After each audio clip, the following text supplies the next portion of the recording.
Hello and नमस्ते। तपाईहरुको साथमा छु म कृष्ण र तपाईं हेर्दै हुन्छ साइबर जोन युट्युब च्यानल। नियमित चाहिँ आज पनि मैले कम्प्युटरसँग सम्बन्धित एक महत्त्वपूर्ण भिडियो लिएर आएको छु। भिडियो सुरु गर्नुभन्दा पहिला तपाई मेरो च्यानलमा नयाँ हुनुहुन्छ भने मेरो च्यानल सब्स्क्राइब गर्न नभुल्नुहोला र साइडमा रहेको बेल आइकन प्रेस गर्नुहोला।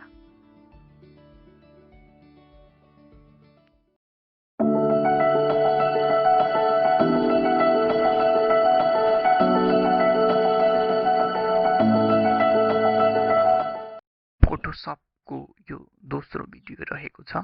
यस भिडियोमा हामी फोटो इन्सर्ट गर्न सिक्छौं। त्यसैगरी ल्यासो टुलबाट कसरी फोटोलाई सिलेक्सन गर्न सकिन्छ त्यो कुरा सिक्न गइरहेछौं। ल्यासो टुलमा पनि तीनटा रहेछ। ल्यासो टुल, पोलिगनल ल्यासो टुल र म्याग्नेटिक ल्यासो टुल रहेछ। यो पोलिगनल ल्यासो टुल भनेको मतलब चाहिँ सेप्सको आकारमा सिलेक्ट गर्छ भने म्याग्नेटिक ल्यासो टुल भने मतलब चाहिँ जसरी एउटा चुम्बकले कुनै फलामलाई तान्छ त्यसैगरी एउटा कलरको साइडमा सर र हामी माउस पोइन्टर हिँड्दाखेरि एउटा कलरमा केन्द्रित भएर सर र सिलेक्सन हुने गर्दछ। त्यसैगरी अर्को रहेको छ जुम टुल र अर्को लेयरको बारेमा थोरै भन्न गइरहेको छु। सुरुमा त हामी फोटोलाई कसरी यहाँ इन्सर्ट गर्ने त फोटोशपमा ल्याउने, ओपन गर्ने, इन्सर्ट गर्ने कस्तो तरिकाले बुझ्नुहुन्छ त्यो कुरा गर्न सिक्न गइरहेको छु। फर्स्टमा माउस पोइन्टर यो मुभ टुल रहेको छ। मुभ टुलले यो ब्ल्याङ्क एरियामा आएर डबल क्लिक गर्नुस्। डबल क्लिक गरिसकेपछि यसरी मेसेज बक्स देखा पर्छ। यसरी भइसकेपछि तपाईको फोटो कहाँ छ त्यहाँ गएर खोजेर फोटोमा क्लिक गर्नुस् र ओपन बटनमा क्लिक गर्नुस्। फोटो आउँछ। यो एउटा तरिका भयो। त्यस्तैगरी फोटो ल्याउने अर्को तरिका छ। यो फोटो आयो, मैले यसलाई क्लोज गरेँ। त्यस्तैगरी अर्को तरिका रहेको छ। फाइल मेनुमा जानुहोस्, ओपन अप्सनमा क्लिक गर्नुहोस्। अहिलेको जस्तै अप्सन खुल्छ। यो अर्को तरिका। त्यस्तैगरी फाइल मेनुमा जानुहोस्, फाइल मेनुमा गएर ओपन भन्ने अप्सनमा हेर्नुहोस् त Ctrl+O छ। सर्टकट की हो यो। तपाईको किबोर्डको Ctrl+O प्रेस गर्नुहोस्। Ctrl+O प्रेस गरिसकेपछि अहिलेको जस्तै अप्सन सट्ट देखा पर्छ। यो अप्सन आउँछ। Ctrl+O प्रेस गरिसकेपछि त्यस्तैगरी अर्को रहेको छ। यसलाई थोरै रिस्टोर डाउन गर्नुहोस् र डाउन गरिसकेपछि फोटो कहाँ छ फोटो भएको अप्सनमा जानुहोस्। मेरो यो फोल्डर भित्र रहेको छ फोटो, म हेर्दै छु। त्यस्तै फोटो यहाँ रहेको छ। यो फोटोलाई ल्याउनु पर्यो।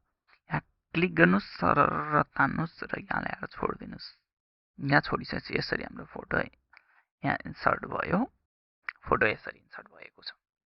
यसरी हामीले फोटो ल्याउन सक्छौं। विभिन्न तरिकाबाट फोटो ल्याउन सक्छौं। तपाईलाई कुन तरिकाबाट सजिलो लाग्छ त्यो तरिकाबाट फोटोशपमा फोटो ल्याउनुस्। फोटो ल्याइसकेपछि प्राय धेरै कामहरु हामी मुभ टुलबाट गर्ने भएकोले मुभ टुलै सिलेक्ट गरेर काम गर्नुपर्ने हुन्छ। त्यो फोटो आइसकेपछि यो साइडमा हेर्नुस्, यहाँ लेयर भन्छ। हाम्रो फोटोको लेयरहरु बन्न थाल्छ। तपाईको लेयर छैन। यस्तो अप्सनमा मैले अघिल्लो भिडियोमा पनि भनेको छु। विन्डोजमा गएर लेयर्स भन्नेमा क्लिक गर्नुस् अथवा F7 है। F7 रहेको छ। F7 बटन प्रेस गर्नुस्। यो लेयर देखा पर्छ। लेयर आइसकेपछि यहाँ ब्याकग्राउन्ड भनिरहेछ। ब्याकग्राउन्ड भनिरहेछ। यतिकै हामीले जस्तै यो फोटोलाई क्रप गर्दियौ। सपोज मैले यो साइडमा अलिकति क्रप गरे अरे सर सेलेक्ट गरे। सेलेक्ट गरेर डिलिट बटन प्रेस गरे। यतिलाई यहाँ हेर्नुस् त ब्लू कलर आयो। किन ब्लू कलर आयो भन्दाखेरि ब्याकग्राउन्डमा हाम्रो कुन कलर रहेको छ? ब्याकग्राउन्डमा ब्लू कलर रहेको छ। यसको पनि ब्याकग्राउन्ड ब्लू कलर आयो। अब मलाई यो भन्दा एक स्टेप ब्याक ब्लू कलर नआओस्, ट्रान्सप्यारेन्ट आओस्। त्यो भन्नको लागि हामी अन्डु गर्नुस्। कन्ट्रोल यो सेलेक्ट भइरहेको छ। यो हेर्नुस् माउस पोइन्टरले यो देखिरहनु भएको छ तपाईले dot dot dot dot line यो सिलेक्सन भइरहेको। यो सिलेक्सन हटाउनको लागि कन्ट्रोल डी डिसेलेक्ट गर्नुस्। Control D deselect. त्यसपछि कन्ट्रोल अल्ट जेड प्रेस गर्नुस्। अल्ट जेड अन्डु रिडु गर्नको लागि कन्ट्रोल जेड मात्र प्रेस गर्नुभयो भने एकचोटी हुन्छ भने धेरै टाइम मेनी टाइम्सको लागि अल्टर पनि प्रेस गर्नुपर्ने हुन्छ। सेलेक्ट भइरहेछ। कन्ट्रोल डी डिसेलेक्ट गर्नुस्। र यो ब्याकग्राउन्डलाई इरेज गर्ने। सपोज मैले यो ब्याकग्राउन्ड इरेज गर्ने ट्रान्सप्यारेन्ट ल्याउनुपर्ने कन्डिसनमा यो लकको साइन रहेको छ, डबल क्लिक गर्नुहोस् र ओके गर्नुहोस्। अनलक भयो। अनलक भइसकेपछि अब फेरि चाहिँ मैले यहाँ गएर सर यतिलाई सेलेक्ट गरेर डिलिट बटन प्रेस गरेँ, ट्रान्सप्यारेन्ट आयो। यसरी ट्रान्सप्यारेन्ट आउँछ। Control D, control Z, control D गर्नुहोस्। यसरी हामीले ब्याकग्राउन्ड इरेज गर्नुभन्दा पहिला लेयरमा रहेको लक बटनलाई आउट गर्नुपर्ने हुन्छ। लक फेरि इन गर्नु पर्यो भने लक लगाइदिनुहोस् न त, यहीँ छँदैछ तपाईँको लक। डबल क्लिक गर्नुहोस् अथवा यहीँ गएर अनलक गरिदिनुहोस् है। सुरुमा नर्मल उताबाट लक लागेर आएको छ भने यहाँ गएर यहाँ डबल क्लिक गर्दा भयो भने, यहाँ क्लिक गरेर लक लगाएको छ भने तपाईँले आफै लक लगाउनु भएको छ भने यहाँ क्लिक गर्नुहोस् र यहाँ गएर अनलक अनलक पनि भइहाल्छ। यति भइसकेपछि फोटो हाम्रो इन भएको छ। फोटोसपमा ल्याएका छौँ। फोटोसपमा ल्याइसकेपछि अब यो फोटोलाई जुम गर्नु पर्यो। जुम गर्नको लागि जुम टुलमा क्लिक गर्नुहोस्। यहाँ मेनुहरू धेरै आउँछ। मैले मुभ टुलमा क्लिक गरेको छु, अरू मेनुहरू आएको हुन्छ भने जुम टुलमा क्लिक गर्दा जुम टुलको मेनुहरू एक्टिभ भएको हुन्छ। यहाँ तीनवटा अप्सन रहेको छ। एक्चुअल साइज रहेको छ। एक्चुअल साइज कति रहेको छ? यो एक्चुअल साइज। फिट स्क्रिन, स्क्रिनमा यो चाहिँ फिट हुने। स्क्रिन ठुलो छ भने ठुलै फोटो आउँछ, स्क्रिन सानो छ भने सानो। प्रिन्ट साइज, प्रिन्ट हुँदाखेरि कत्रो साइजको प्रिन्ट हुन्छ त? यो साइजको प्रिन्ट हुने रहेछ। त्यस्तै गरी अर्को एउटा कुरा पनि देखाएँ। यो फोटो मैले यहाँ ल्याएँ, ओपन गरेँ भने यो फोटोको साइजहरू के छ त? त्यो हामीले बुझ्नुपर्ने कन्डिसनमा यहाँ गएर राइट क्लिक गरिदिनुहोस् है।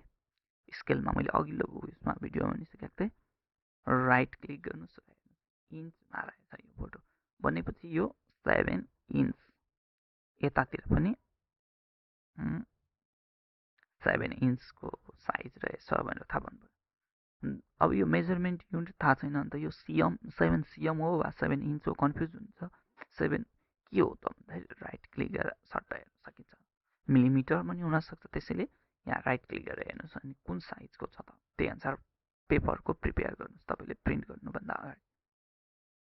यति भइसकेपछि अब म जुम गर्न सिकाइरहेको छु। जुम टुलमा क्लिक गर्नुहोस् र यो प्लस साइन भएको छ। प्लसमा क्लिक गरी यहाँ ल्याउनुहोस्। माउस पोइन्टर प्लस आएको छ, क्लिक गरेर जानुहोस्। यो जुम भयो। जुम आउट गर्नु पर्यो, माइनसमा क्लिक गर्नुहोस् र जुम आउट गर्नुहोस्। जुम आउट, जुम आउट भयो। Zoom in. तपाईँ यहाँ आउनुभएको छ। म टुलमा हुन्छ, एकैचोटि जुम टुलमा जानु पर्यो भने जुम टुलको सर्टकट के रहेको छ हेर्नुहोस्, जेड बटन रहेको छ है। ब्राकेटमा जेड छ। सट्ट माउस मैले मुभ टुलमा लगेर एक्टिभ गरेको छु भने जेड बटन प्रेस गरेँ, आफै जुम टुल एक्टिभ भएको छ। अब अन्य तरिकाबाट नि सपोज म ल्यासो टुलमा छु, यसलाई जुम गर्नु पर्यो। त्यो कन्डिसनमा तपाईँ कुनै अन्य टुलमा हुनुहुन्छ भने अल्टर बटन चाहिँ प्रेस गर्नुहोस् र सर माउस पोइन्टर माउसमा रहेको चक्का घुमाउनु। यसरी चक्का घुमाउँदाखेरि तपाईँको जुम इन र जुम आउट हुने गर्दछ है। तपाईँ अन्य कुनै टुलमा हुनुहुन्छ भने अल्टर बटन प्रेस गरेर गर्न सक्नुहुनेछ। यसरी हामीले जुम गर्ने, जुम इन र जुम आउट गर्ने कुरा सिक्यौँ। अब हामी यो ल्यासो टुलको बारेमा केही सिक्न गइरहेछौँ। फेरि त्यसको लागि म नयाँ अर्को फोटो इन्सर्ट गरिरहेछु। डबल क्लिक गर्नुहोस्। डबल क्लिक गरिसकेपछि यस्तो मेसेज बक्स देखा पर्यो। यसमा गएर फोटो कहाँ छ तपाईँको फोटो सर्च गर्नु। यो फोटो ल्याउँदैछु म। मेरो फोटो इन्सर्ट भइरहेको छ। फोटो इन्सर्ट भयो। फोटो इन्सर्ट भइसकेपछि मैले यसलाई यसको लकलाई अनलक गरेँ, डबल क्लिक गरेर अनलक गरिसके पश्चात म यहाँ गएर यो ल्यासो टुल, यसको लागि सुरुमा थोरै जुम गर्नुपर्ने हुन्छ। जुम गरिसके पश्चात म ल्यासो टुल, पहिलो ल्यासो टुल रहेको छ, यो ल्यासो टुलबाट काम गर्न गइरहेछु। यसको लागि म के सेलेक्ट गर्ने भन्दाखेरि हेर्नुहोस् है, म सर सेलेक्ट, यो फोटो अलिकति सेलेक्ट गर्नु। कसरी सेलेक्ट गर्ने? कुनै एक ठाउँमा क्लिक गर्नुहोस् र क्लिक प्रेस गरिरहनुहोस् है। तपाईँको क्लिक छोड्ने होइन, छोडिसकेपछि यस्तो हुन्छ। त्यसैले यो हटाउनको लागि यस्तो डट डट लाइन आएको छ भने त्यो हटाउनको लागि तपाईँले कन्ट्रोल डी प्रेस गर्नुहोस्। डी को अर्थ हुन्छ डिसेलेक्ट भन्ने हुन्छ। यसरी सेलेक्ट गर्ने सर स्टार्टिङ गरेर ट्याक्क जहाँबाट स्टार्ट गरेको छ त्यहीँ पोइन्टमा लगाएर छोड्ने। यस्तो सेलेक्ट भयो। यो सेलेक्सनलाई अरूतिर सार्नु पर्यो भने यसरी सार्न सकिन्छ। मैले यहाँ सेलेक्ट गरेको थिएँ होइन, यो चाहिँ सेलेक्सन यहाँ लगेर सार्छु भने यहाँ लाने, यसरी लानु पनि सकिन्छ। राइट क्लिक डिसेलेक्ट भन्ने अप्सन पनि छ यहाँ, डिसेलेक्ट अथवा सर सेलेक्ट गरिन्छ। सेलेक्ट गरेर सट्ट स्टार्ट सेलेक्ट गरेर यहाँलाई छोडिदिइसके पश्चात यसरी हामीले सेलेक्ट गरेर कन्ट्रोल डी पनि गर्न सक्छौँ। यो एउटा तरिका। त्यस्तै गरी कस्तो हुन्छ भन्दाखेरि सपोज मैले सेलेक्ट गरेँ अरे, यति सेलेक्ट गरेँ, मलाई यो सेलेक्ट गरेँ भन्दा बाहिरको कुरा चाहियो अरे, राइट क्लिक गर्नुहोस्, सेलेक्ट इन्भर्स भन्ने छ, सेलेक्ट इन्भर्स बाहिरको सेलेक्ट गर्यो, योभन्दा बाहिर। अब मैले डिलिट बटन प्रेस गरेँ अरे, टक्क डिलिट बटन बाहिरको डिलिट भयो नि त्यो सर्कलभित्र। अब त्यही ल्याउनु पर्यो, कन्ट्रोल जेड, यो डिसेलेक्ट गर्नु पर्यो, राइट क्लिक डिसेलेक्ट, डिसेलेक्ट भयो।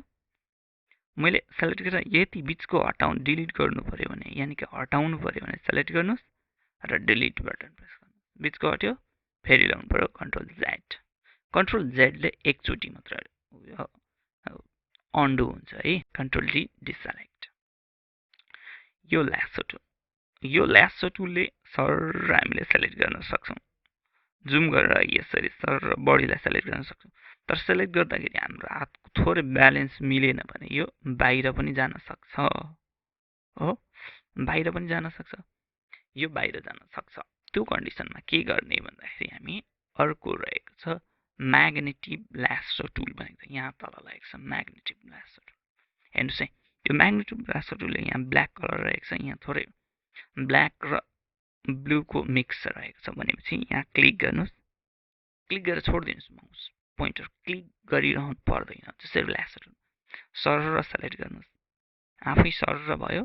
तपाईँको हात थोरै धर्मर आए पनि यो माउस पोइन्टरले सेलेक्ट गर्ने लाइन धर्मर आउँदैन।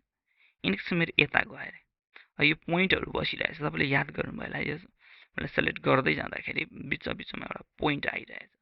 अब मलाई ब्याक जानु पर्यो, डिलिट बटन प्रेस गर्नुहोस्, यो पहिलो पोइन्ट डिलिट भयो।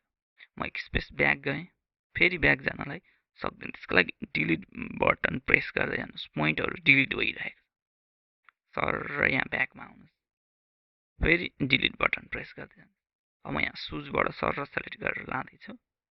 यसरी यहाँ व्हाइट कलर आयो, फेरि माथि गयो, व्हाइट कलर सेलेक्ट गरेर चाहिँ डिलिट बटन प्रेस गर्दै जानुहोस्, ब्याक जानुहोस् तपाईँ, फेरि डिलिट प्रेस गर्नुहोस्, सर सेलेक्ट गर्दै आउनुहोस्।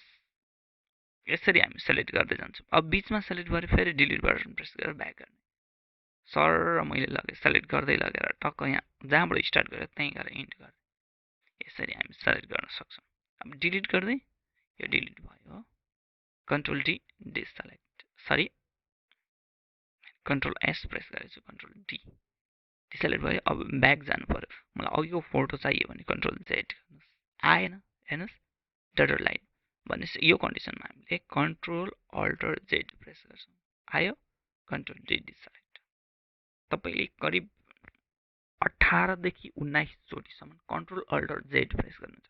कन्ट्रोल जेड एकचोटि प्रेस गरेर ब्याक आउन सक्नुहुन्छ भने कन्ट्रोल अल्टर जेड 18-19 चोटिसम्म तपाईँलाई उस फोटोसपले चान्स दिने गर्दछ CS3 मा।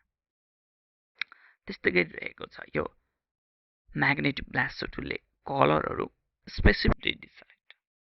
तपाईँले करिब 18 देखि 19 चोटिसम्म कन्ट्रोल अल्टर जेड प्रेस गर्नुहुन्छ। कन्ट्रोल जेड एकचोटि प्रेस गरेर ब्याक आउन सक्नुहुन्छ भने कन्ट्रोल अल्टर जेड 18-19 चोटिसम्म तपाईँलाई उस फोटोसपले चान्स दिने गर्दछ CS3 मा। त्यस्तै गरिरहेको छ यो म्याग्नेटिक लासो टुलले कलरहरू स्पेसिफिक कलरलाई सट्ट सेलेक्ट गर्दै जान्छ। अर्को रहेको छ लासो टुल भएको क्लिक गरेर सेलेक्ट गर्ने। अर्को रहेको छ पोलिगनल लासो टुल। पोलिगनल लासो टुल जस्तै यहाँ रोड रहेको छ, एउटा रोड रहेको छ, यो निश्चित रोड रहेको छ, यहाँबाट स्टार्ट देखिएको छ रोड, यहाँ देखिएको, यहाँ क्लिक गर्नुहोस्, सर र माउस पोइन्टर आउनुहोस्, स्ट्रेट लाइन आएको छ, यहाँ क्लिक गर्नुहोस्, फेरि यसको रोडको यो साइडमा क्लिक गर्नुहोस् र सट्ट यसरी। यसले चाहिँ कस्तो हुन्छ भन्दाखेरि यो पोलिगोनल ल्यासो टुल भनेको चाहिँ सेप्सको आकारमा, जुन यो जोमेट्रिक सेप्सहरू हुन्छ त्यसको आकारमा चाहिँ धेरै कोणहरू बनाउने कन्डिसनमा यो पोलिगोनल ल्यासो टुल युज हुन्छ भने नर्मल फोटोहरू क्रप गर्दा। अब मलाई यसलाई डिसेलेक्ट गरेँ, कन्ट्रोलले डिसेलेक्ट गरेँ। यो फोटो तपाईँ क्रप गर्दै हुनुहुन्छ भने, जब धेरै युज गर्ने बानी भइसकेको छ भने ल्यासो टुल युज गर्नुहोस्, भने नर्मल तपाईँले म्याजिक ल्यासो टुल युज गर्नुहोस् है। सरी म्याजिक होइन, म्याजिक अर्कोमा छ, यो म्याग्नेटिक ल्यासो टुल युज गर्नुहोस्। यसरी हामीले सेलेक्ट गर्दै, यसरी हामीले अप्ठ्यारो हुन्छ नि, यसो गर्नुहुन्छ तपाईँले यो साइडमा आउनुहोस्, ब्याकग्राउन्ड इरेज गर्दै जानुहोस्, जस्तै यो भयो, ब्याकग्राउन्ड इरेज भयो, फेरि अब यहाँबाट सेलेक्ट गर्दै आउनुहोस्, बिस्तारै सेलेक्ट गर्दै आउनुहोस्, यता जानुहोस्, यो साइडमा गएर यहाँ आराम बस्नुहोस्,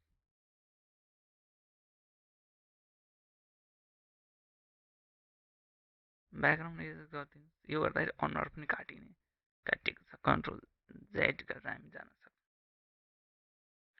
फेरि सेलेक्ट गर्न सक्छौँ। यसरी हामीले ब्याकग्राउन्ड इरेज गर्न सक्छौँ, कन्ट्रोल डिसेलेक्ट। आज हामीले जुम गर्न लेयर्सको बारे, लेयर्सको यो लक गर्न पनि मिल्छ। जस्तै यो अनलक भयो, लक गर्नको लागि यहाँ क्लिक गर्नुहोस्, सट्ट क्लिक गर्नुहोस्, लक भयो। अब अनलक गर्नुभयो भने यहीँ लकमा क्लिक गरिदिनुहोस्, अनलक। सुरुमा फोटोसपले ब्याकग्राउन्ड लक गरेको छ भने डबल क्लिक गरेर ओके गरिदिने भने आफै लक गर्नुपर्ने कन्डिसनमा यहाँ क्लिक गर्नु। कुन लेयरमा, लेयर पछि धेरै हुनसक्छ, त्यो कुन लेयरलाई लक गर्ने हो क्लिक गर्नुहोस्, अनि लक प्रेस गर्नुहोस्, अनलक गर्नुहोस्। यसरी अनलक गर्न सकिन्छ। आज फोटोसपमा हामीले फोटो इन्सर्ट गर्न र फोटोलाई कसरी सेलेक्सन गर्ने भन्ने कुरा यो ल्यासो टुलको मद्दतले हेऱ्यौँ भने अर्को भिडियोमा हामी यहाँ रहेको छ यो टुल सेलेक्सन टुल, यो पनि एउटा सेलेक्सन टुल हो र अब अर्को सेलेक्सन टुल रहेको छ। बाँकी रहेको अब दुईवटा सेलेक्सन टुल रहेको छ। यो दुईवटा सेलेक्सन टुलको बारेमा अर्को भिडियोमा हामी सिक्नेछौँ भन्दै आजको भिडियोबाट छुट्टिन चाहन्छु। कृपया भिडियो कस्तो लाग्यो, जस्तो लाग्यो त्यस्तै प्रतिक्रिया दिनुहोला र भिडियोलाई धेरैभन्दा धेरै सेयर गर्न नभुल्नुहोला भन्दै आजको भिडियोबाट छुट्टिन चाहन्छु। हस्त, धन्यवाद।